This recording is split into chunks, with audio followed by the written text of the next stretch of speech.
Hello, and good morning, and welcome to our book discussion on gender equality and climate security, The Athenian Edge, with its author, Natasha Garcha. My name is Karen Johnston, and I'm the Development Director of Women in International Security. Women in International Security, pronounced WIIS, is a nonprofit, non-governmental organization dedicated to advancing leadership opportunities in the international peace and security field. WISE supports its mission by bridging research to action, linking academic, policymaking, and practitioner domains through integrative policy analysis, stakeholder engagement, policy-driven publications, and mentoring professional development programs.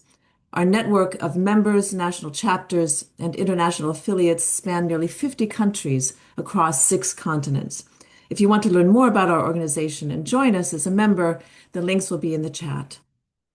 I am so very pleased and honored to have Natasha Garcha here to provide us with a presentation of her new book, Gender Equality and Climate Security, the Athenian Edge.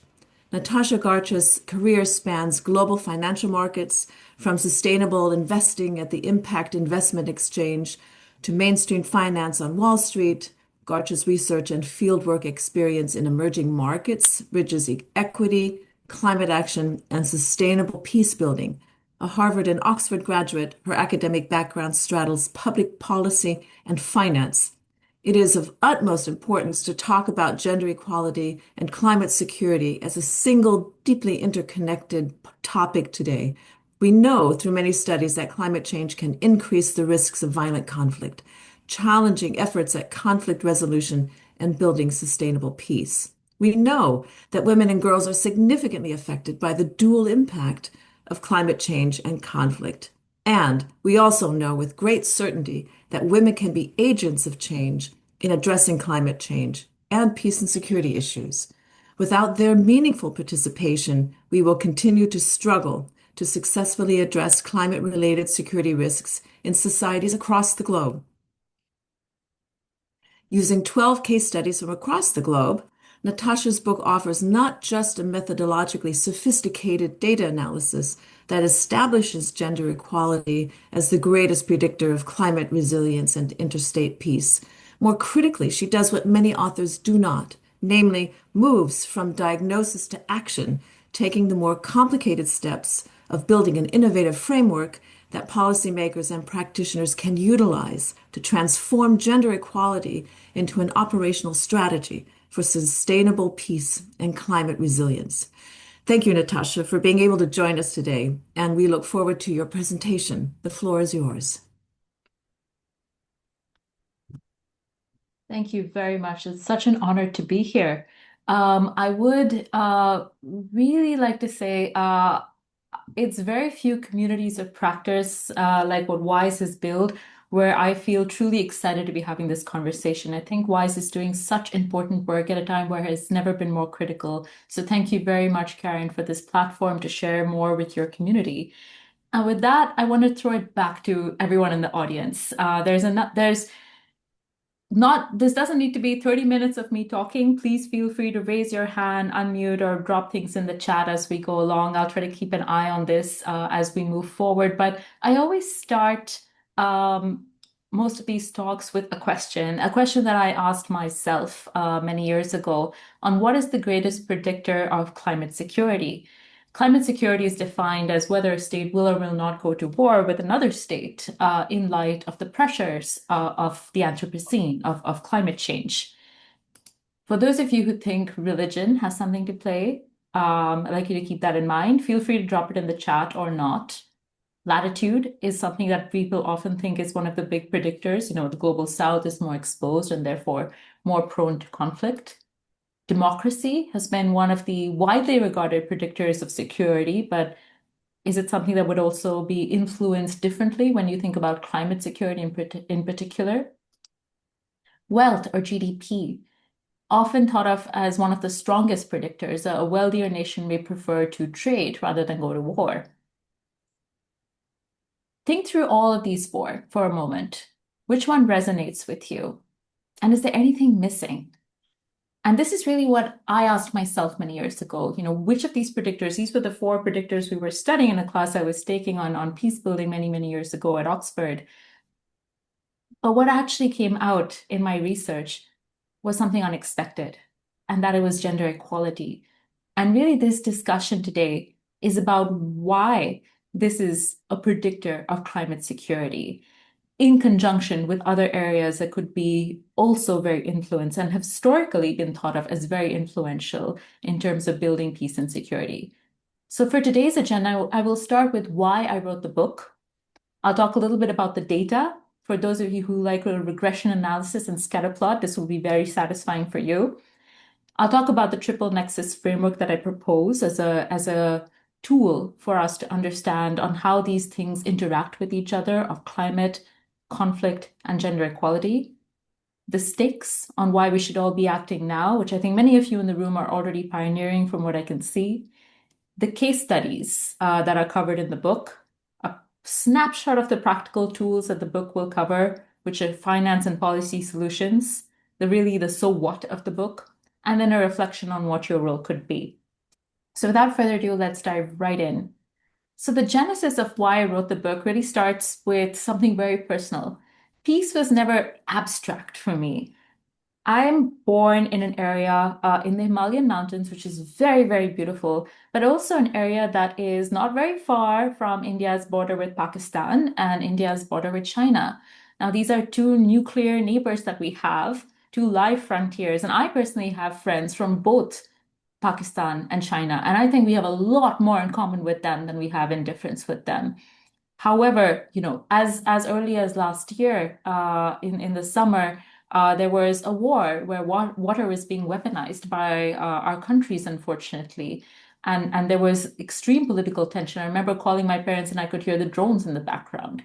And so peace has never been abstract for me, and this has really been aggravated by, like I said, water being weaponized due to the pressures of climate change. And I think that's why I asked that question that I flashed up in the beginning all those years ago at Oxford on why do countries go to war, especially when we're pressured by climate change. You always think that these things would unite us rather than tear us further apart, right? And so that was the question. And these are really two twin crises that we find ourselves in the middle of. Climate change is one of the single biggest threat multipliers to conflict in the world right now. In the last 60 years, over 40% of the wars we fought have been directly influenced by climate change. You can see the pink zones in the red, pink zones on the map here. The dark purple zones are areas where climate is a threat multiplier to an extreme level. We're fighting our wars over energy, over water, over land, and therefore food security. Everything changed when climate changed. And the areas in light yellow are next to come. And unfortunately, in the last 2 years, the areas in the green, I don't have a more updated map, but by my very quick analysis before this, most of the areas in green are now also facing these twin pressures. And they're either fighting wars that are aggravating climate change, or they are being pressured uniquely to redirect capital towards defense budgets. And therefore, lower amount of capital is going towards climate resilience and foreign aid, as many of us know. That's really what's happening, unfortunately, in Europe and Northern America as we speak. So what does this mean? Why women, right? And I think I'll read a little bit from the book itself and the very first chapter. And it talks about the reason why I named it the Athenian Edge. So this is the first chapter under a subtitle called Ancient Wisdom for a Modern Crisis, where you see two legends, two polar opposite visions of victory. Athena, on the left, the Greek goddess of wisdom, leveraged her foresight to gain strategic wisdom, shielding warriors from needless bloodshed and planting an olive tree, a symbol of peace and a reminder that true security comes from sustaining the land that sustains us. On the right is her brother Ares, the god of war, her twin in many respects, but one who sought to triumph through brute force, no matter the human cost. And history remembers Athena not for the battles that she fought, but the ones she prevented, and for the resilience she seeded in both people and planet. So this is a little bit of Greek mythology, which, in case any of you are wondering why the subtitle of the book is The Athenian Edge. And today, unfortunately, we face a crisis that would test any goddess or any god. Over the past 60 years, as I mentioned, 40% of conflicts have been over natural resources. And concerningly, these conflicts tend to be twice as likely to relapse, according to the United Nations. The impending climate crisis is a threat multiplier, accentuating the risk of conflict through rapidly growing scarcity of resources and fueling lethal competition over energy, land, and water. And now, while women are typically viewed as victims of both climate change and conflict, they and the nations that protect their equity are also powerful solutions to climate security. And that is the main reframe of the book. When I was researching this, almost everything I read about women and climate and security talked about how women are disproportionately impacted by both, which is true. But why? Why am I reframing this?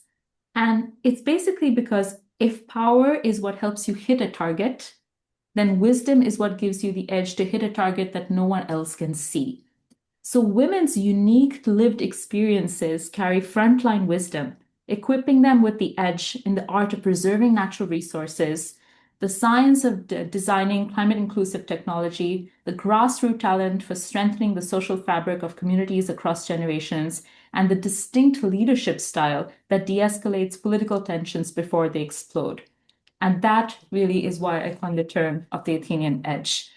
Really, this is really the reframe where we are seeing women not as passive bystanders or victims alone. And yes, of course, we face disproportionate impacts of conflict and climate. But when you have those forces together, I feel that women and gender equal nations and institutions as well, so not saying to replace all the men with women, but real gender equality is where we see the strongest strengths. And that's really what the book will focus on. This is just a snapshot of what the book covers.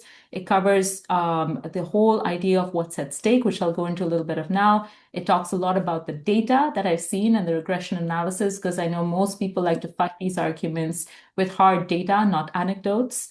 It goes into four edges, which are built on the women, peace, and security pillars of prevention, protection, relief and recovery, and participation.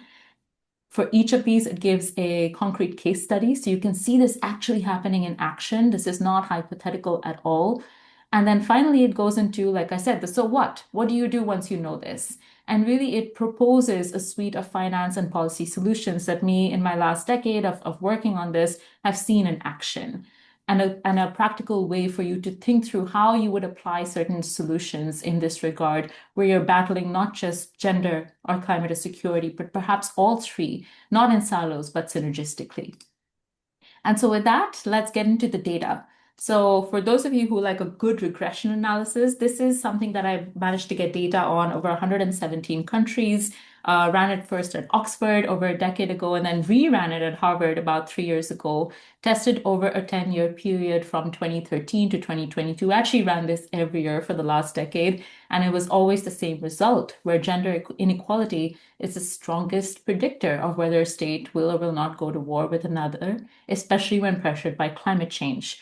I created a composite index and, as you can see, tested multiple control factors, religion, your proximity to conflict, latitude, GDP, democracy, and found that your predictive power when you add gender equality into the mix is actually increased by 10 points. So not only is it the strongest, but it actually improves the model itself rather than just blanket looking at any other social indicators. And this is really important because this means that there's something particular about gender equality, not just social equality, but women being equal to men that makes all the difference. So if you look here at this, for those of you who are more visual and prefer scatter plots to regression analysis, over 149 countries were mapped against the Global Peace Index on the y-axis and the ND Gain Climate Vulnerability Index on the x-axis. So which nations are on the y-axis, high peacefulness in the lower left quadrant or low peacefulness in the upper quadrant. And then on the x-axis, you'll see climate resilience. Basically, how vulnerable is a country to climate related pressures? Now, obviously, there's a correlation. You can see that the scatter plot is if you ran a through line, you would see that these two factors are also correlated as well. The more peaceful you are, the less climate vulnerable you are. Well, what was really fascinating for me is when you layer on gender, you'll see an interesting cluster. Everything in the green, which are the nations with lower levels of gender inequality, gravitated towards the lower left quadrant, which means they were more peaceful and less climate vulnerable. And similarly, the nations that were less gender equal gravitated towards being in that upper right quadrant, where their countries were having more intense levels of conflict and violence, and also were getting more pressured by climate change. So this is no longer a coincidence. For every 1% rise in gender inequality, you would see a 0.5% fall in climate readiness, which was really fueling a lot of these crises. And you can flip it.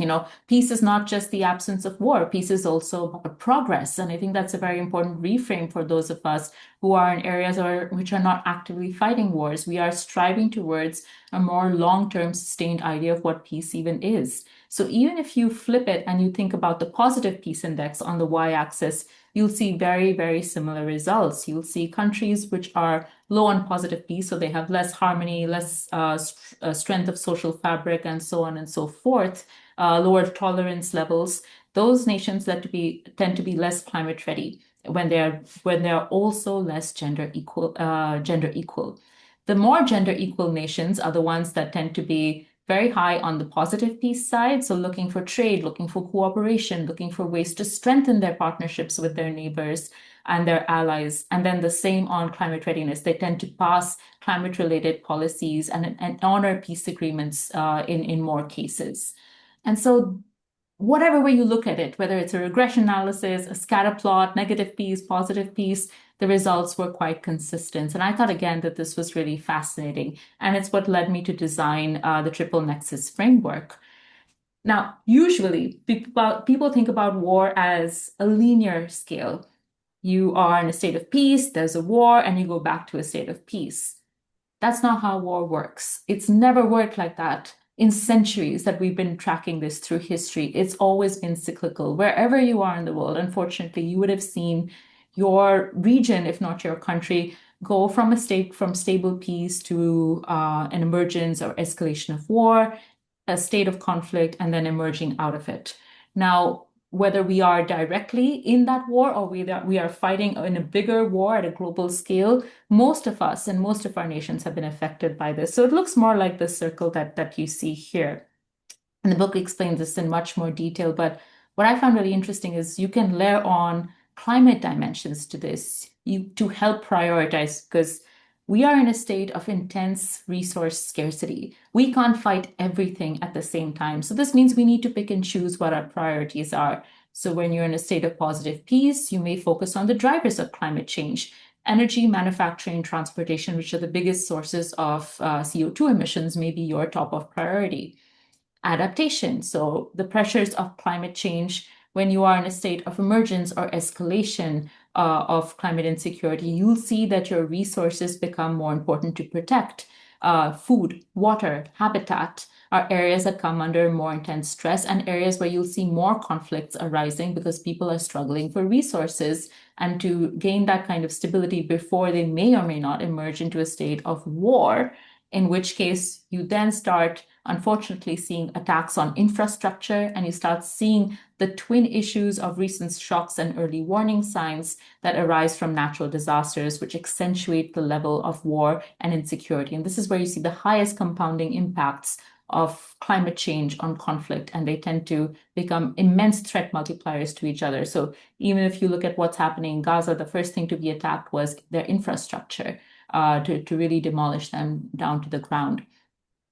And then finally, as you see states emerging out, you'll see a greater focus and a need to prioritize some of the more basic elements, your economic, social, and governance-related infrastructures, not only so that you can have transitional justice and things of that nature, but also so you're better equipped to respond to climate change as you may be emerging and facing with dual sets of pressures. So this is just a way where I've taken the climate security indices and laid out what you would prioritize at different states of war, but where do the women come in? And this is where it gets really interesting. If you add on the women, peace, and security agenda, of prevention. You can see that women are, key to sectors who are the drivers of climate change, energy, manufacturing, and transportation. Without half the population, there's going to be no transition.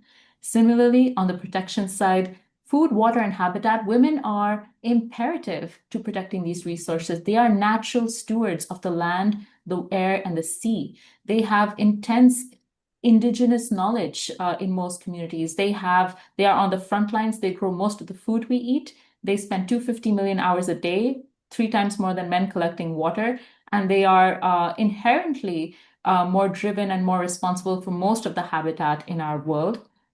On the relief and recovery edge, if you think about relief and recovery from a women, peace, and security agenda, you'll see that it's not about just providing relief and recovery to women, but when you do so, you'll also see improvements in disaster risk management and the protection of critical infrastructure that can be threat multipliers in light of conflict.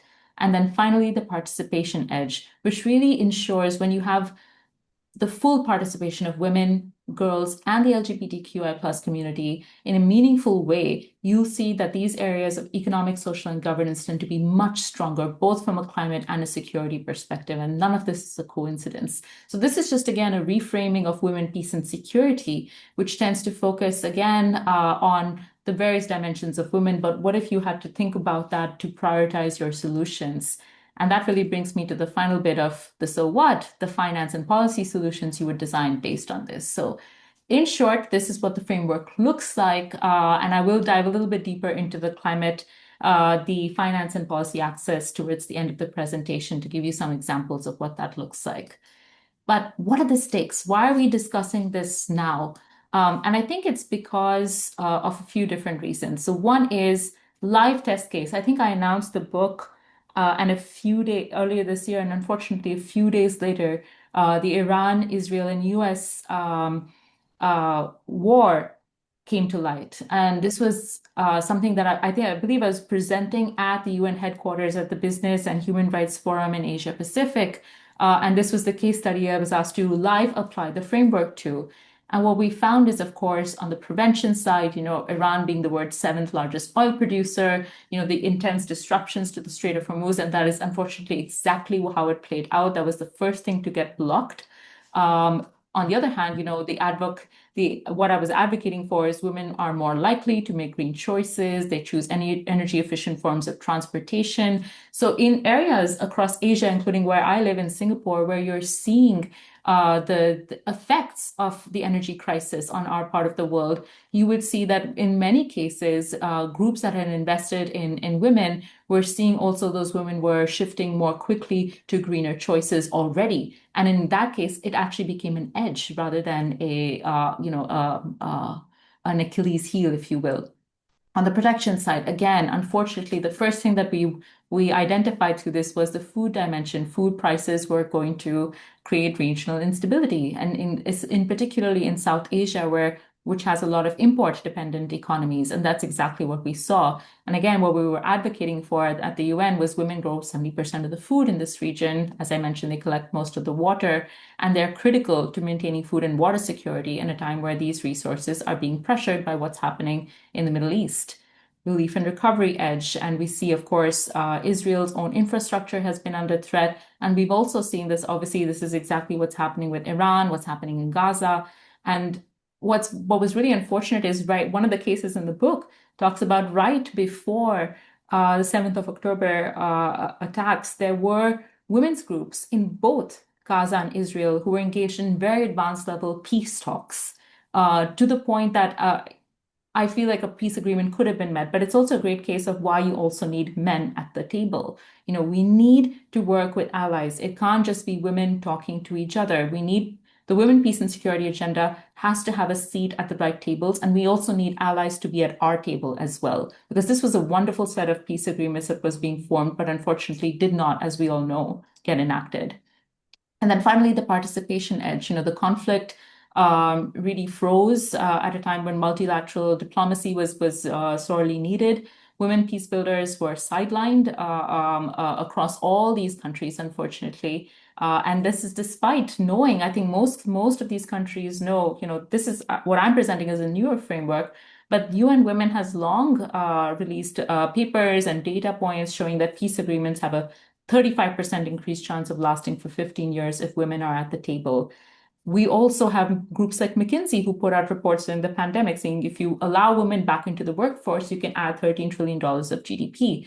So, in light of all this data, this framework tries to say, even if you know all of this, the point is, what do you do? What kind of solutions should you bring forward? And how do you actually act on the data? So, think about this as a complement to everything that's already been done, because I think incredible work has been done by both the Women, Peace, and Security agenda and the Women in Social Finance agenda. But unfortunately, I think where we are now, as I mentioned, a state where 40% of the conflicts have been over natural resources.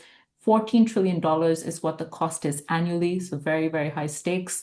The cost of inaction is 5 times the cost of prevention. And then military spending has hit an all-time high of nearly $2 trillion. And this is unfortunately probably gone even higher since I last calculated this figure. And this has created what I'm seeing is a scissor effect, which unfortunately I feel many of you on the call may be facing. The rising military budgets are crowding out the investment that would have addressed the root causes of instability. The execution gap is massive, where women, peace, and security funding is less than 1% of military spending. Unfortunately, again, a number that's only gone lower in the last few months.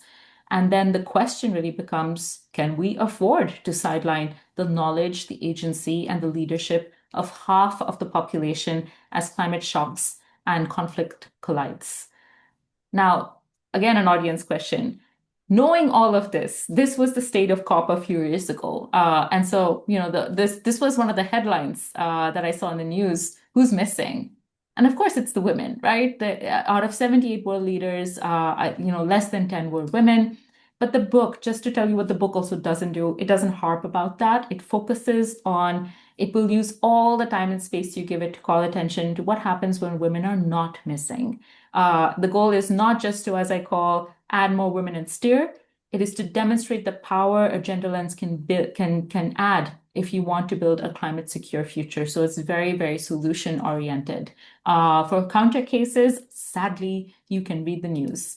The book will not go into the counter cases as much. They're briefly mentioned, but mostly it'll focus on things that you see on this map.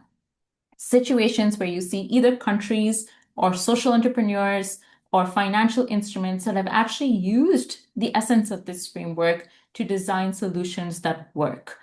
So for today, in the interest of time, I'll touch on one or two very quickly. From the participation edge, I thought it would be interesting to highlight a refugee impact bond that was pioneered by the IKEA Foundation for Syrian refugees settled in Jordan. And then for the protection edge, we'll talk about the food dimension for a wonderful company called Coffee for Peace, where a Oslo Business for Peace laureate, Georgie Pantoja, really designed a wonderful social enterprise in Mindanao. So let's dive a little bit onto what these two cases of hope look like, as I call them. So the economic case really looks at the economic dimension of climate security. The book really goes into how, the Athenian Edge can be enhanced because when women earn, we feel nations stabilize. Low-income women who are lifted out of poverty have greater agency and decision-making power in their communities. This reduces the risk of radicalization and increases security. The higher the level of female labor force participation, the reduced financial dependence and social dominance orientation, or SDO, which really reduces your reliance on a man. And if the men in the family have to go to war, but you have your own sources of income, you can either pull them out of it, or you can have a way to yourself safeguard your assets from it. Now, I think shifting women to green livelihoods, therefore, not only does this, but also adds that layer of climate resilience in a pressured situation. So that's really what Georgie Pantoja's group tried to do, but also what we saw in the IKEA bond in Syria. So case one really focuses on these Syrian refugees who are mostly women who are now settling into Jordan. And Syria was an interesting case because this is where we saw this was not just an ordinary war. This was very much a water war as well. 60% of Syria's water was seized when ISIS took control of the dams. Over 5 million people were cut off in Damascus, and over 46 attacks in water facilities were verified by the United Nations in 2019 alone. So this is a long-standing conflict that has been pressured deeply by climate change. And the result is economic pressure on Jordan. Jordan has the second highest share per capita earth of refugees, which is wonderful. But also, MENA, which they are also a part of, is a water scarce region. And we are seeing a big funding gap. So how do you solve this?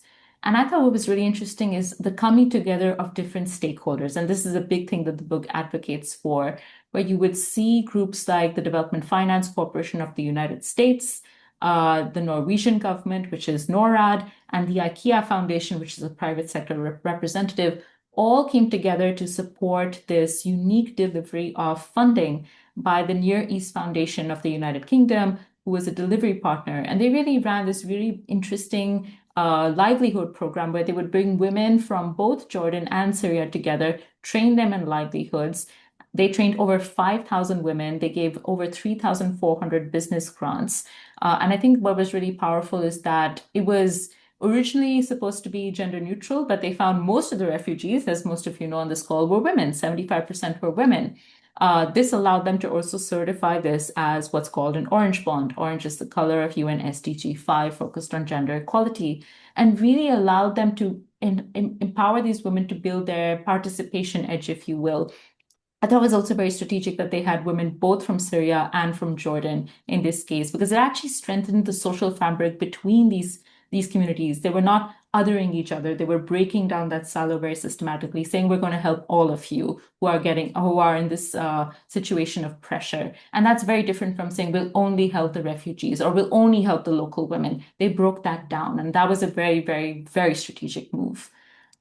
Now, the other one that I'll give you a very, very quick snapshot of is the food security dimension. So when a harvest is gender blind, the yield drops and conflicts spike. We've seen this all over. I've got 4 dimensions here of food availability, stability, access, and utilization. This is FAO's 4 dimensions of food security. And because women make up most of the agricultural labor forces, particularly in emerging markets, they are critical to food security in all these different dimensions. They bear most of the responsibility of sourcing food from the family. So they're very close because you're on the front lines of an issue, because you'll be uniquely affected. You have these, as I said before, unique knowledge and lived experiences, which can also support stability during times of crises. So keeping that in mind, the next case really goes into a case in Mindanao, which is a region in the Philippines that's been pressured by the Moro conflict for a very long time. And this is a very critical situation in the Philippines, because apart from the fact that this was a conflict zone, it's also a zone where over 10% of the country's national agriculture and fisheries came from this particular region. So this was affecting everyone in the Philippines. It was affecting their exports, it was affecting their stability, it was affecting their GDP. All these things, again, are very, very linked. This was even further aggravated by the intense tropical cyclones that have affected the Philippines. Now, with all of this in mind, we have this amazing founder, and I'm not sure if she's on the call today. She was trying to join. So, Georgie, if you're there, just unmute yourself. But founder Georgie Pantoja really turned this on its head, and she started training women at the grassroots using their indigenous knowledge to grow sustainable coffee. At the subnational level, she would literally host these sessions where she would bring together these warring factions to brew a cup of coffee together and talk. And invariably, this started to support the development of peace agreements. And at the national level, this eventually informed peace talks, including the Oslo Joint Statement. So it all started with giving them an opportunity, an alternative path for a livelihood, rather than fighting, really leveraging the natural edge that these women had to build bridges of peace between these two communities. Again, shifting women from being victims of the crisis to being the primary solutions, bridging the divide between these two factions, and then also honoring the indigenous knowledge and making it more a climate smart initiative, something that everybody wanted because they were all seeing the impacts of climate change. And I think that's really one of the most beautiful ways I've seen the Athenian Edge in action. So it doesn't always have to be a full national level. You can also see examples of it in how women entrepreneurs will think a little bit differently. And finally, very quickly, I'll go through the practical toolkit. On the finance side, I have mapped this basically to choose your solutions based on either your level of risk, so or your level of return. So if you are at the top, you're in a state of stable peace, you're able to give higher returns, you're in a lower risk environment, you may choose options like sustainable equity, sustainable debt. As you move down to states of more instability or more climate pressures, you may not be in an investment grade country, for instance.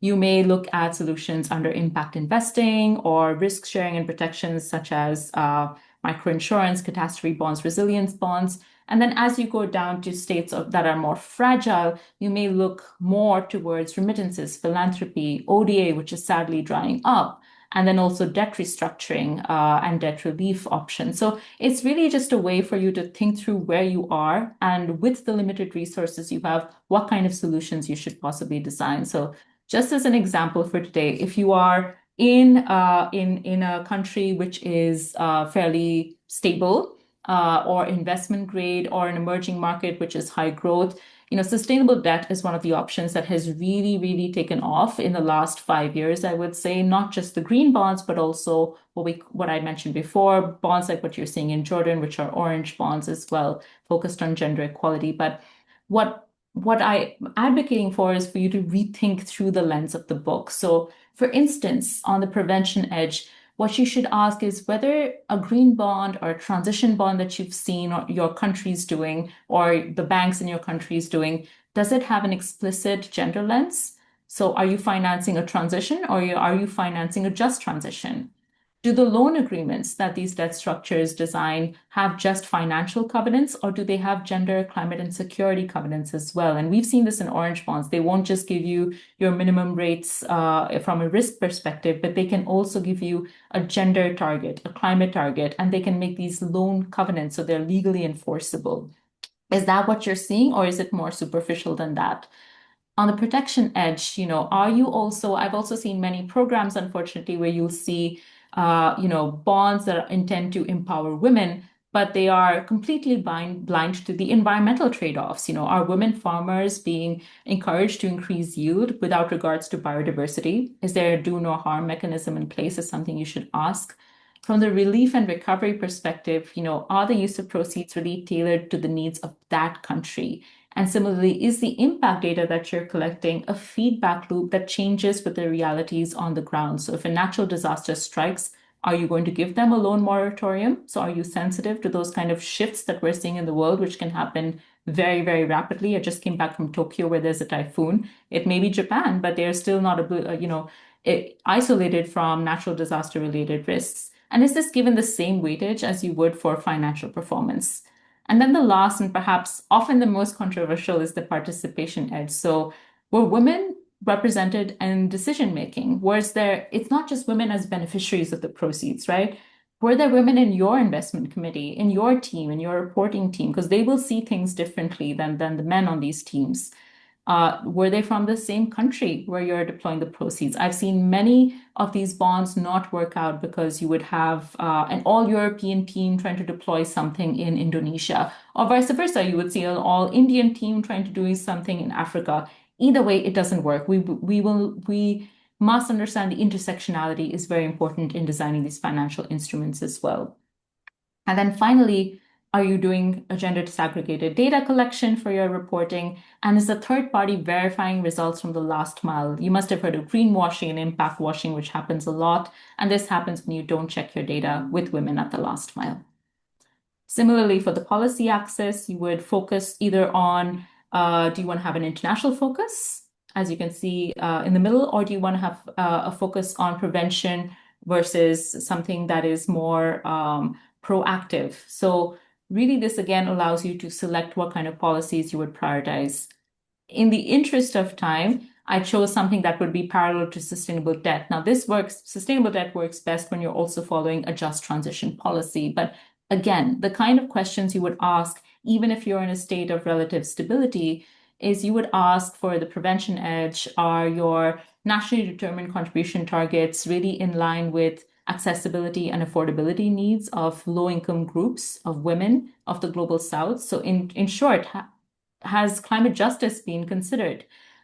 Is gender disaggregated data used so that later on you can have these better insights and inform policymakers on what they should be supporting to fund? Does your climate agreement, I think we can't have any session these days without talking about AI and the gender digital divide, which really, really exists. And women are going to be left behind if we don't address the gender digital divide that exists today, particularly with the advent of AI. This is extremely critical if we are to be a part of the climate tech solutions. On the protection edge, do the agreements acknowledge women not just as being impacted, but actually being stewards and owners of land and water related resources? Similarly, for relief and recovery, are we creating policies that are conscious of the unique vulnerabilities women face to trafficking, to exploitation, to gender-based violence?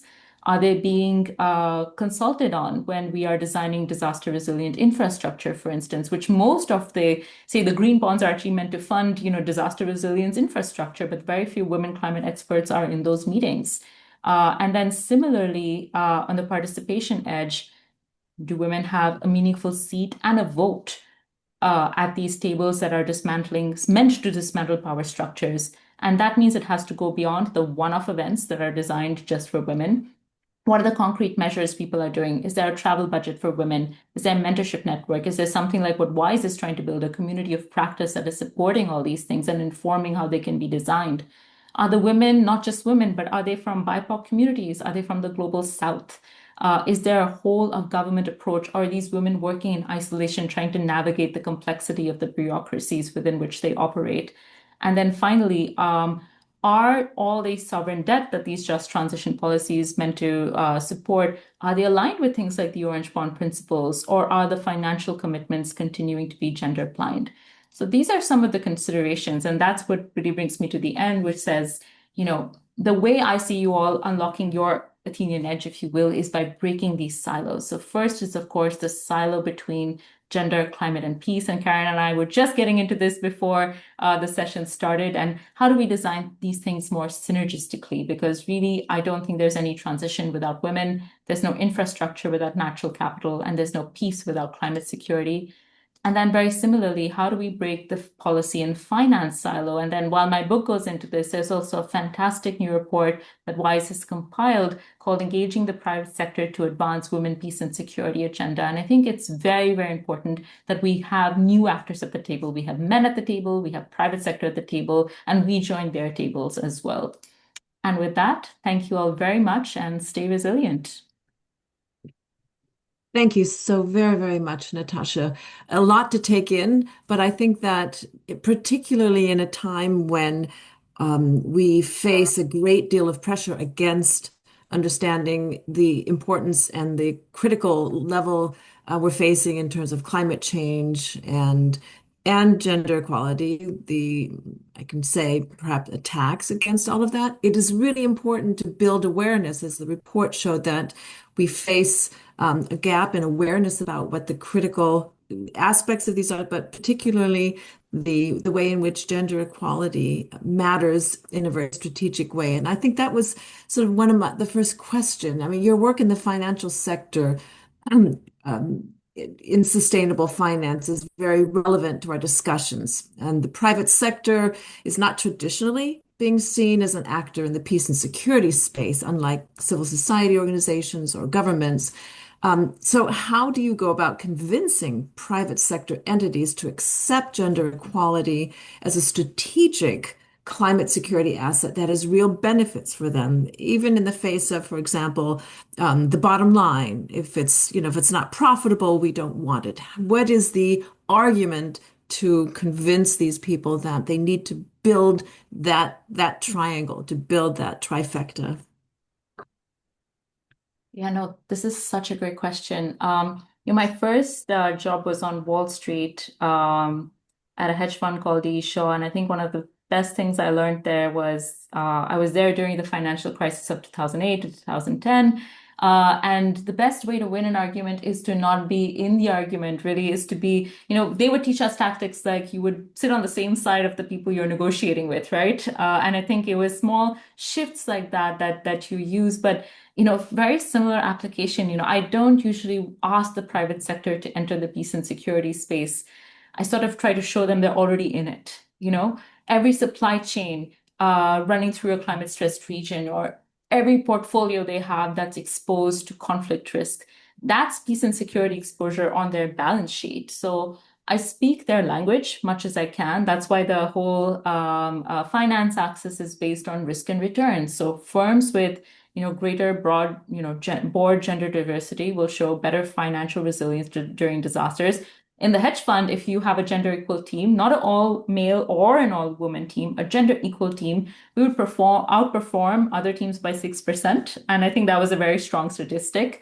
So actually sharing those kinds of things and saying how this is better for you. Startups co-founded by women generating more than 10% cumulative revenue for over a 5-year period. And really structures that can show that you are using data to open the doors, and then the stories help people walk through it. So that's a lot of what the book tries to do.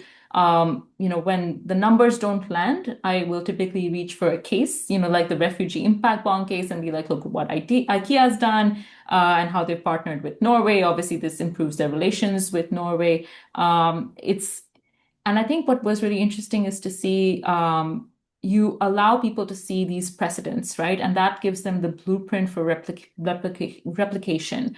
So the honest answer is I don't try to convert anyone. I find the first movers very often. I try to build a demonstration effect, and I let the market do the persuading. And that's really also how the green bonds went from fringe to a $5 trillion asset. And that's really the power is you sit on the same side of the table, you speak their language, you understand where they're coming from, their fiduciary duties, and you show them that, again, the book shows women as a strategic asset, an edge that they can add to enhance risk and reduce your risk and return profiles. And that's really the case that I try to build.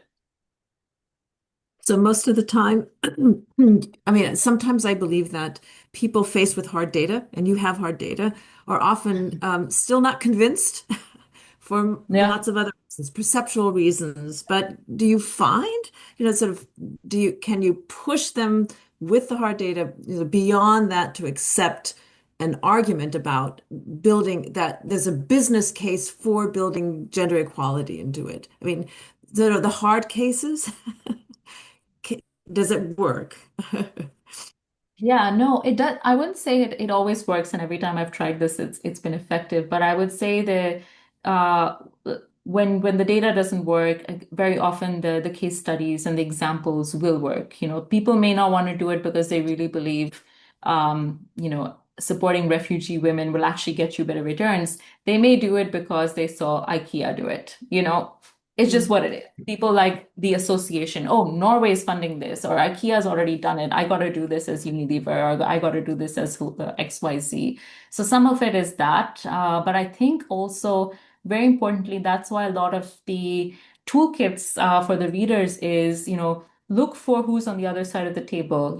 Are there women on the other side of the table? Are there people from these communities on the other side of the table? And those are the tables you want to, make your arguments to, because they will see your side quicker. You need to know when to walk away from certain tables, and you also need to know when to create your own table. I think we saw that very much with green bonds, which were becoming very focused on certain things like infrastructure in Europe, which is, of course, very important, and European taxonomies. And then Japan turned around and said, no, that's not what we need. We have hard to abate sectors. We're going to do transition bonds. South and Southeast Asia said, no, we're going to do orange bonds, where you have a green lens, but you really are empowering people from local communities. I think knowing which battles to fight and who to fight them with and who your allies are, and then having other people follow. So Asia did the first orange bond, and then the United States, I think, did the third or fourth orange bond. So I think sometimes you have to pick your battles, and you have to see who's on the other side, and who's, like I said, you don't want to be in the argument. You want to show them you're all on the same side, actually, especially when it comes to things like climate. We are all on the same side. Yes. And I'd like to move, I guess, maybe to the women, peace, and security agenda we've talked about the financial sector. We talk now, I think, about, we celebrated the 25th anniversary of the Women, Peace, and Security Agenda last year. And some observers, obviously in the larger context of what kind of an impact the first 25 years have made, in the Women, Peace, and Security agenda, that there's some people who say that not enough has been done to integrate climate into the ecosystem, the WS ecosystem, building climate change into that. And I mean, how do you see your book as filling that gap? I mean, how do we look at now the WPS ecosystem, maybe, with national action plans or ways in which there can be now um, with some of the examples or some of the tools, right? How we can build that more efficiently and effectively into the WPS ecosystem.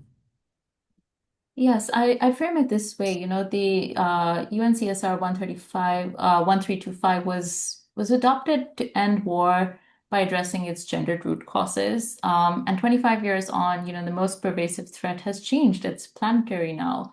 So while much of the women, peace, and security evidence base that really underpinned our treaties and our national action plans, it does predate that shift that the Anthropocene has created. And of the 100 and I think 105 UN member states that I saw with national action plans when I was looking at the book, only 17 really mentioned climate change in a significant way.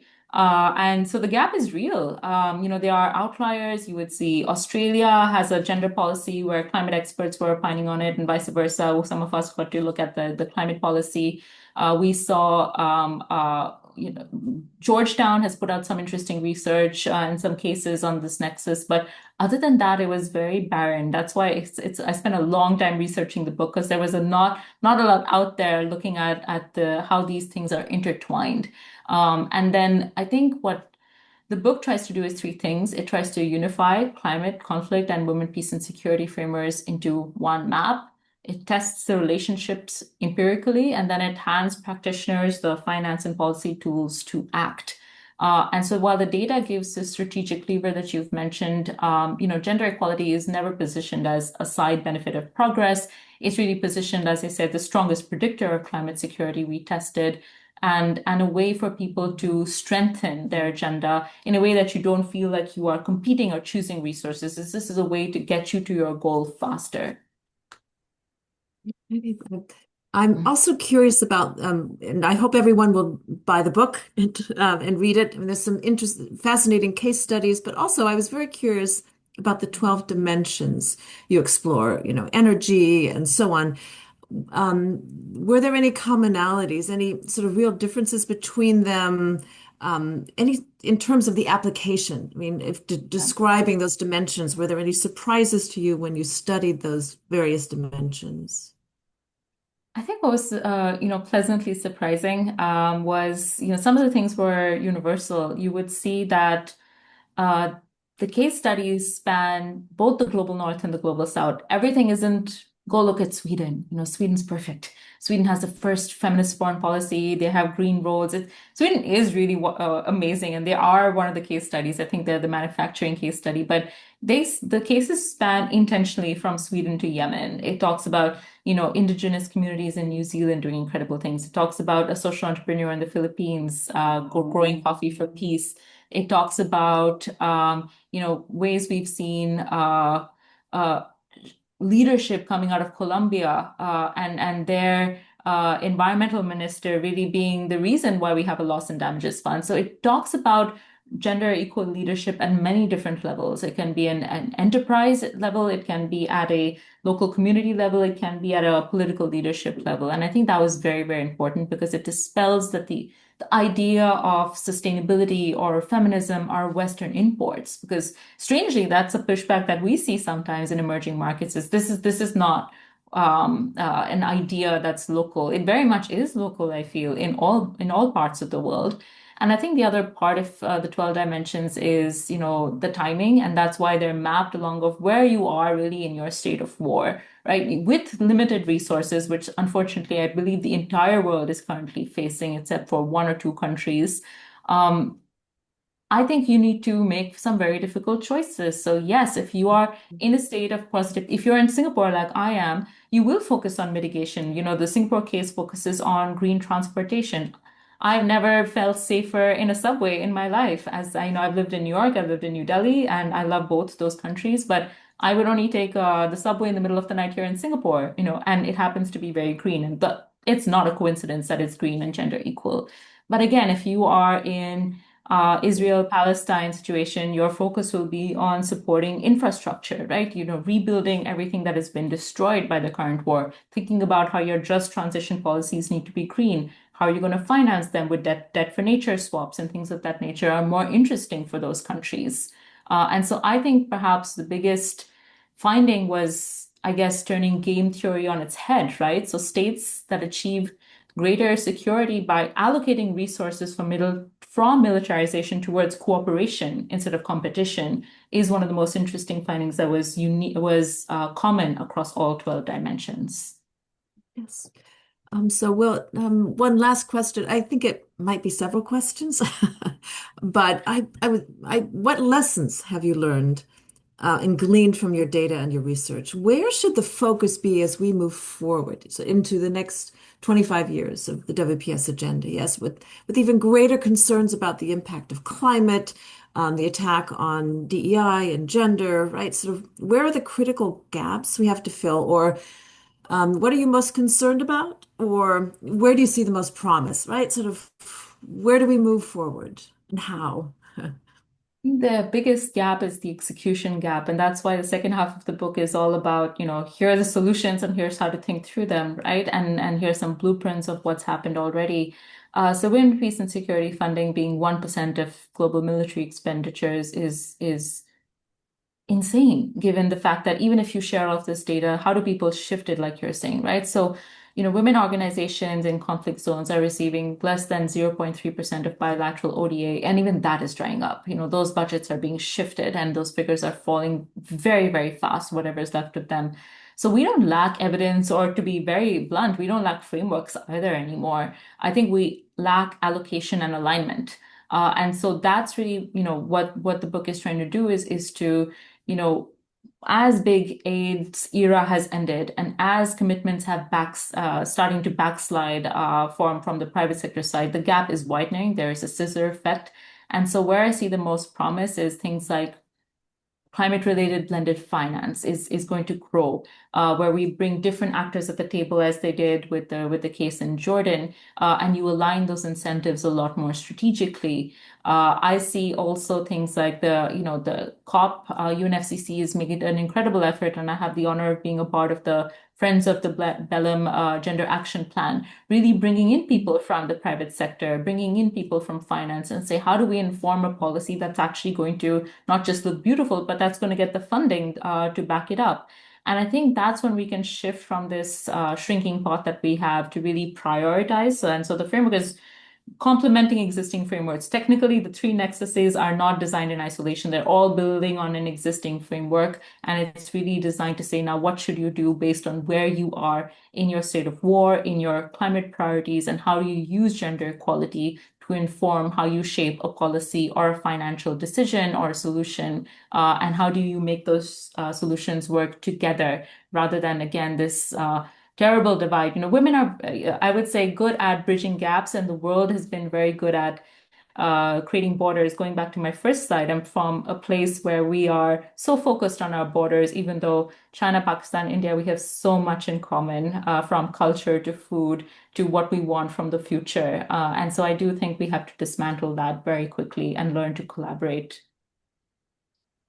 Thank you so very, very much. A lot of information to take in, but I think particularly at this point in time, the that making that connection, the nexus between conflict and gender and climate change is so very, very important for us to understand how we can mitigate the impact of it. And so the book, again, for everyone, is called Gender Equality and Climate Security, The Athenian Edge.